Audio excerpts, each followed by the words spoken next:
Hello student, एक बार फिर से आपका स्वागत है आपके अपने YouTube channel MD study point 2.0 में।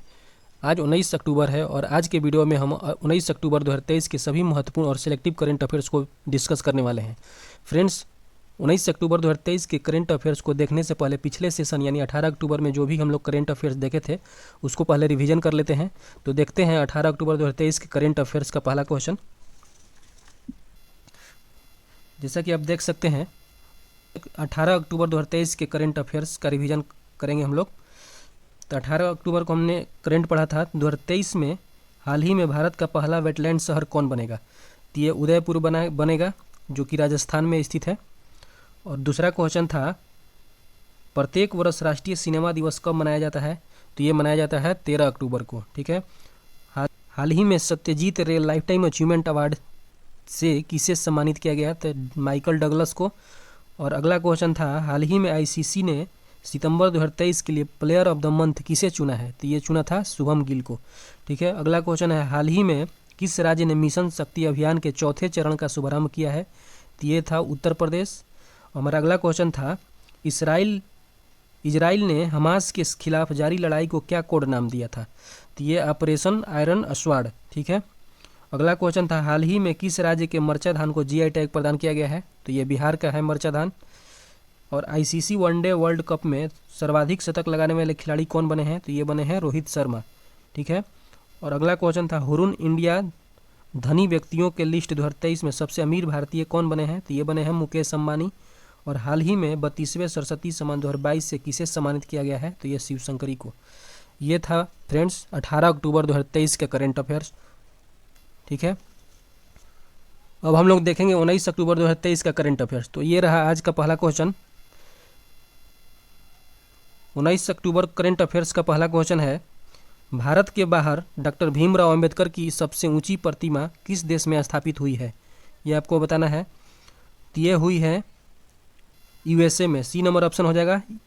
तो भारत के बाहर डॉक्टर भीमराव अंबेडकर की सबसे ऊंची प्रतिमा यूएसए यानी संयुक्त अरब अमीरात में स्थापित की गई है। ठीक है। इसके दूसरे ऑप्शन के बारे में बात करें तो फिजी में जयशंकर प्रसाद ने सरदार पटेल की प्रतिमा का अनावरण किया था।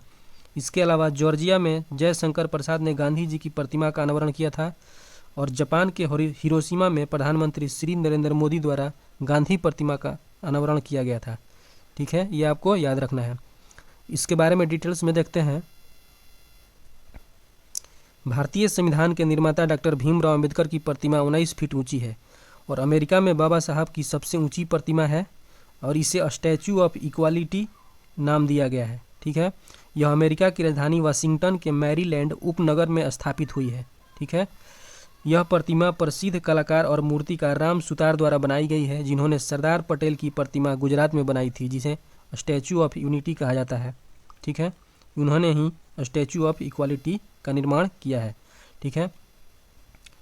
एक और बात ध्यान रखने योग्य है कि स्टैचू ऑफ इक्वालिटी हैदराबाद में भी बनाई गई है लेकिन यह मूर्ति रामानुजाचार्य की प्रतिमा है। ये आपको ध्यान रखना है। ठीक है। अगले क्वेश्चन में चलते हैं। हाल ही में विदेश मंत्री एस जयशंकर ने किस देश में रविंद्रनाथ टैगोर की प्रतिमा का अनावरण किया है। तो ये किया है वियतनाम में। D number option.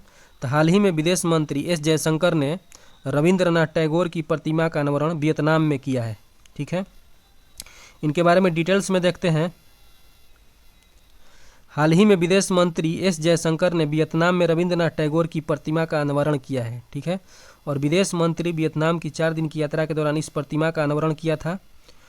और ये भी याद रखना है कि वियतनाम ने 1982 में रविंद्रनाथ टैगोर के सम्मान में एक स्मारक डाक टिकट जारी किया था। ठीक है।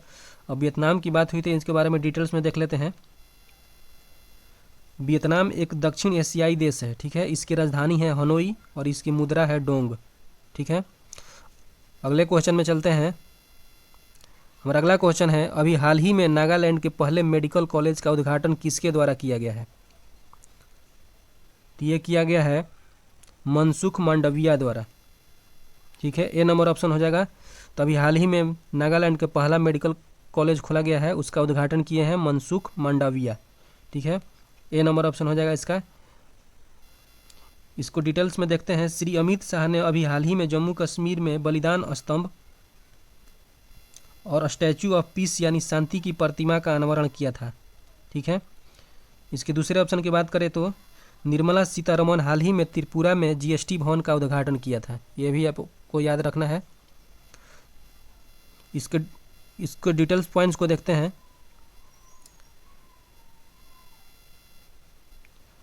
केंद्रीय स्वास्थ्य मंत्री मनसुख मांडविया ने नागालैंड के पहले मेडिकल कॉलेज का उद्घाटन किया है। ठीक है, मांडविया ने Nagaland institute of medical sciences and research का उद्घाटन किया, जो नागालैंड विश्वविद्यालय से संबद्ध है। यह सत्र 2023-24 में 100 MBBS छात्रों को प्रवेश देने की अनुमति दी है और नागालैंड पूर्वोत्तर भारत में म्यांमार की सीमा से लगा हुआ एक भारतीय राज्य है। ठीक है, और नागालैंड की बात कर लेते हैं। नागालैंड के वर्तमान में मुख्यमंत्री हैं नेफ्यो रियो और राज्यपाल है ला गणेशन और राजधानी है कोहिमा। ठीक है, ये आपको याद रखना है। नेक्स्ट क्वेश्चन देखते हैं। अभी हाल ही में सितंबर 2023 के लिए ICC women's player of the month award किसको दिया गया है? ये महिला की बात हो रही है, वुमेन्स की। ICC women's player of the month सितंबर माह के लिए किसको दिया गया है? तो ये दिया गया है चमारी अथापत्थु, जो कि श्रीलंका की हैं खिलाड़ी। ठीक है, डिटेल्स में देखते हैं थोड़ा सा इनके बारे में। अंतर्राष्ट्रीय क्रिकेटर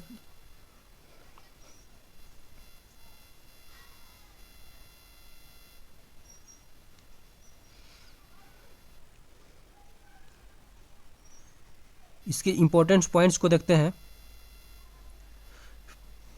अंतर्राष्ट्रीय क्रिकेटर शुभम गिल को प्लेयर ऑफ द मंथ सितंबर के लिए चुना गया था। ये आपको याद रखना है। पुरुष में शुभम गिल को प्लेयर ऑफ द मंथ सितंबर माह के लिए दिया गया था। ठीक है, और आईसीसी के बारे में बात करते हैं तो आईसीसी का स्थापना हुआ था 1909 ईस्वी में और इसका मुख्यालय है दुबई यूएई में और इसके अध्यक्ष हैं ग्रेग बार्कले, जो न्यूजीलैंड के हैं। ठीक है, चलते हैं अगले क्वेश्चन में। हमारा अगला क्वेश्चन है, हाल ही में किस राज्य ने प्रोजेक्ट नीलगिरी तहर लॉन्च की है? तो ये किया है तमिलनाडु ने। डी नंबर ऑप्शन हो जाएगा इसका। तो हाल ही में तमिलनाडु सरकार ने प्रोजेक्ट नीलगिरी तहर लॉन्च की है। ठीक है, दूसरे ऑप्शन की बात करें तो आंध्र प्रदेश में अम्मा बोडी योजना लागू किया गया है और असम राज्य में अरुंधति योजना और अरुणोदय योजना लागू किया गया है। ठीक है, दो योजनाएं हैं असम में लागू की गई हैं, अरुंधति योजना और अरुणोदय योजना। इंपॉर्टेंट है, ये आपको याद रखना है। अगला ऑप्शन की बात करें तो राजस्थान राइट टू हेल्थ और बायोफ्यूल पॉलिसी लाने वाला पहला राज्य बना है। ये ध्यान रखिएगा, राइट टू हेल्थ और बायोफ्यूल पॉलिसी लाने वाला पहला राज्य है। ठीक है, इसके बारे में डिटेल्स में देख लेते हैं। तमिलनाडु के बारे में, तमिलनाडु की राजधानी चेन्नई है और इसके मुख्यमंत्री हैं MK स्टालिन और राज्यपाल है RN रवि। ठीक है, और स्ट्रीट चाइल्ड क्रिकेट विश्व कप चेन्नई में आयोजित किया जाएगा और तमिलनाडु के सलेम सांगो को GI टैग मिला है। ये भी आपको याद रखना है। और तमिलनाडु के मुख्यमंत्री ने स्कूलों के लिए विस्तारित नाश्ता योजना शुरू किया है और कन्याकुमारी के मेटीकेले और कन्याकुमारी लोगों को GI टैग मिला है। ठीक है, और जलवायु परिवर्तन नीति लागू करने वाला देश का पहला राज्य बना है तमिलनाडु। ये आपको ध्यान रखना है। चलते हैं अगले क्वेश्चन में। अगला क्वेश्चन है, अंतर्राष्ट्रीय ओलंपिक समिति IOC ने किस खेल को 2028 के लॉस एंजिल्स ओलंपिक में शामिल किया है? फ्रेंड्स, 2028 में लॉस एंजिल्स यानी अमेरिका में ओलंपिक खेल होने वाला है। उसमें कौन से खेल को शामिल किया गया है, ये आपको बताना है। तो ये शामिल किया गया है डी नंबर ऑप्शन सभी। स्क्वैश को भी शामिल किया गया है, बेसबॉल को भी और क्रिकेट को भी। इसके बारे में डिटेल्स में देखते हैं। अंतर्राष्ट्रीय ओलंपिक के कार्यकारी बोर्ड ने 2028 के लॉस एंजिल्स, जो कि अमेरिका में स्थित है, ओलंपिक में क्रिकेट खेल को शामिल करने का निर्णय लिया गया है। ठीक है, क्रिकेट आखिरी बार ओलंपिक 1900 ईस्वी में खेला गया था। ठीक है, और साल 2028 में होने वाला ओलंपिक में क्रिकेट के साथ साथ baseball, softball, flag football, squash और लैक्रोस खेलों को भी शामिल किया गया है।